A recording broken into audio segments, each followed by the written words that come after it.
good stuff.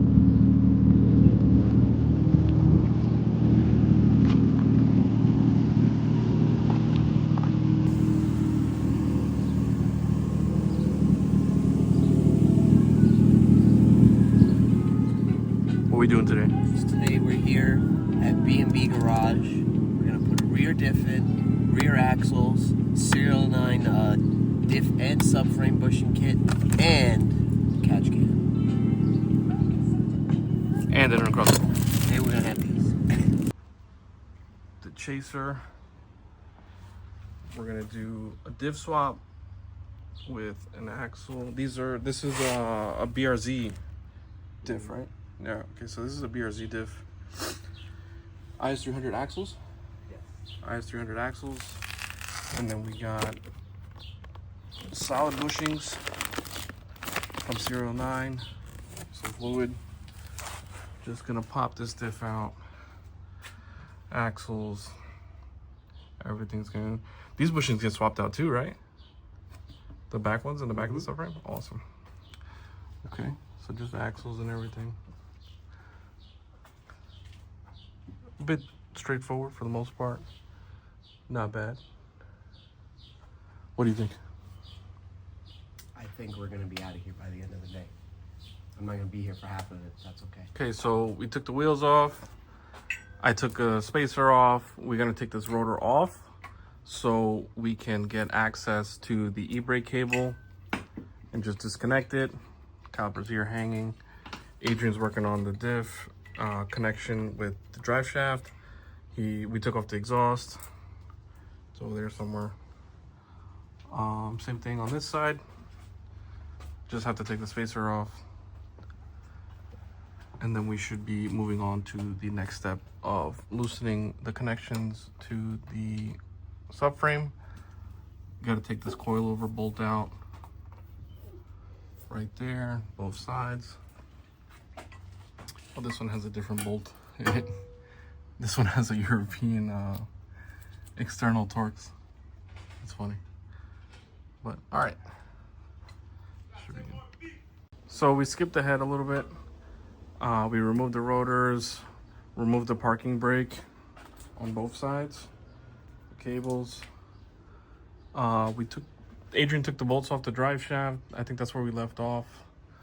The exhaust, took out the muffler. These are the e-brake bolts where they're mounted to. This is hard to see. Let me squeeze in here. This is where the e-brake is. And then this is where it's mounted on the opposite side, where the rotor is. Fairly simple.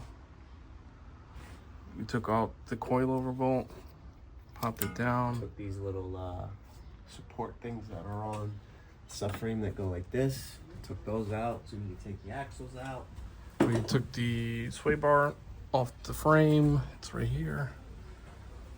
This is where they bolt to, right here on this side. So now it's essentially dropping it out and doing the bushings. We also started to burn the bushings on the diff. I mean, we let it burn for a little while just to pass the time while we were doing this. Everything is fairly straightforward. These were a 19 head, 19 nut to pop the coilover off, 14 millimeters for the caliper. The rotors we actually had to pop off with a bolt. So there's these small holes on the rotors that you put a bolt into. It's different for everyone, so I wouldn't be able to tell you the actual like thread pitch and everything. So you put them in, you thread them in, and it pops the rotor off. What do you think? Are we missing anything? I think it's just getting ready to get the subframe out. It's all pretty much done. So we're just gonna drop the subframe now. We removed the 4 bolts on each side in the back. Those were 12s. And then the front 2 were 19s. And that's it.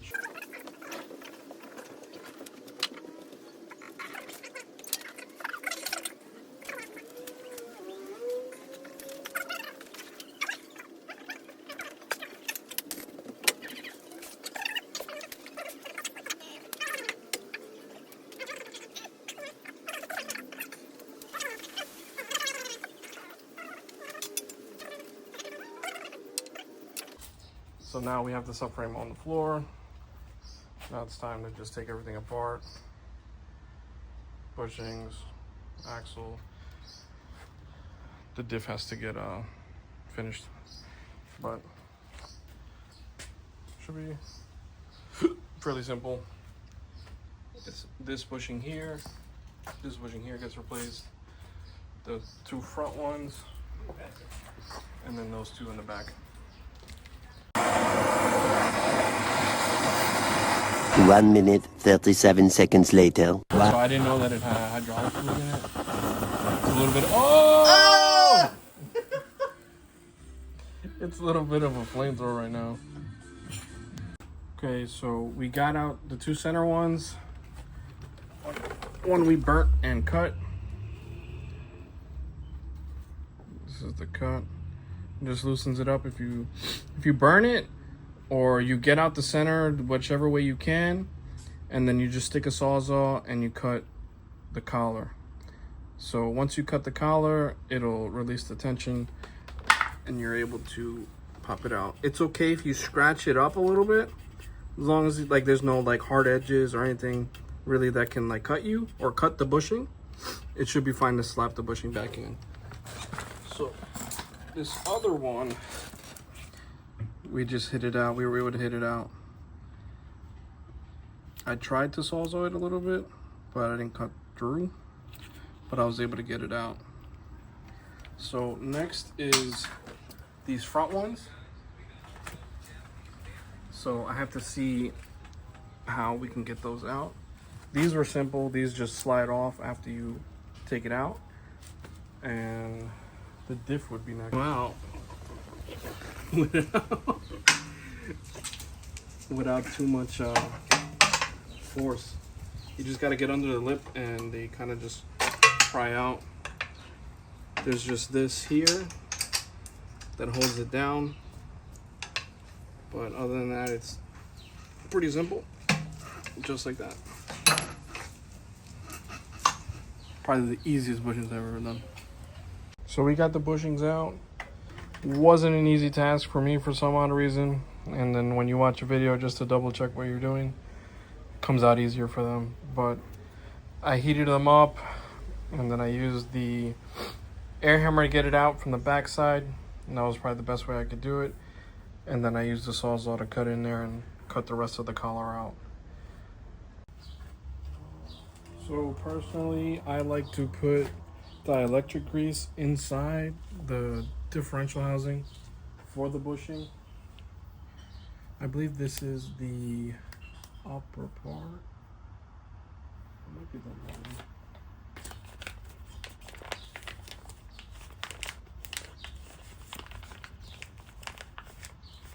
Well, I might just look up a video just to clarify. So these are Durlin bushings, actually. These are Durlin.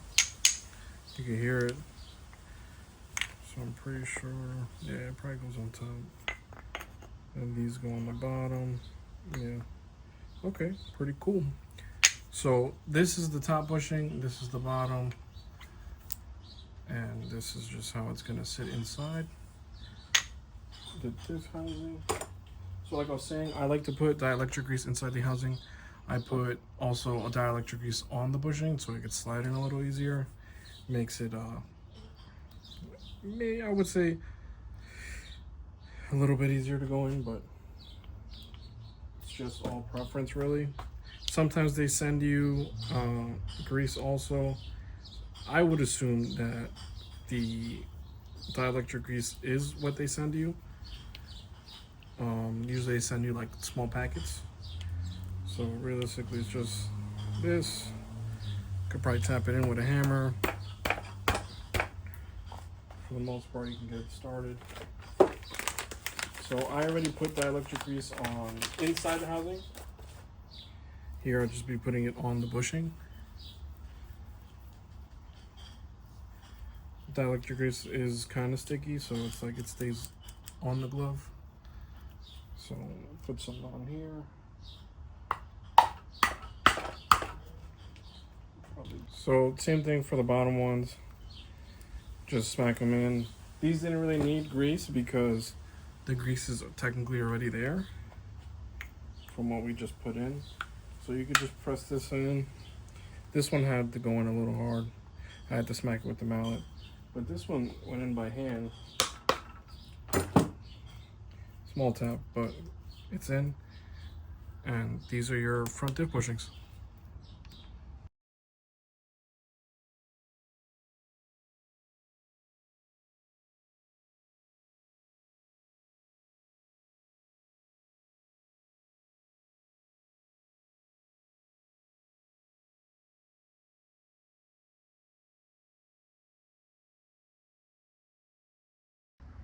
So we tightened up the subframe, all four corners. This bushing has to go in last because you have to make sure that it is straight for the diff. If not, you have to like pop it back out and deal with that.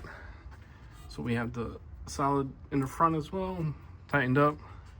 Right now we're throwing in the diff and the axles. We'll update you guys in a little bit.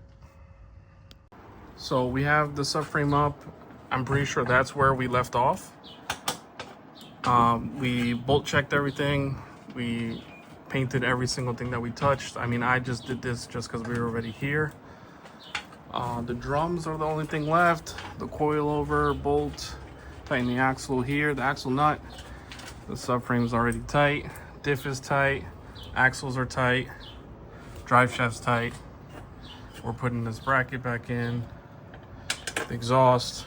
And we should be done. That's it. And then we're gonna let it rip. So now the car's all done, buttoned up, bolt checked, exhaust is on, drive shaft's on. We also put Breadline MT90 in for the diff. Axles buttoned up, bracket. We did the drums off camera because it's just a headache, but everything's buttoned up. You can watch a separate video on how to do drums. Yeah, nobody wants to do drums. And this is the Serial 9 subframe bushing install And diff. Bushings. Now we're gonna go let her rip on Friday at a private day at E-Town.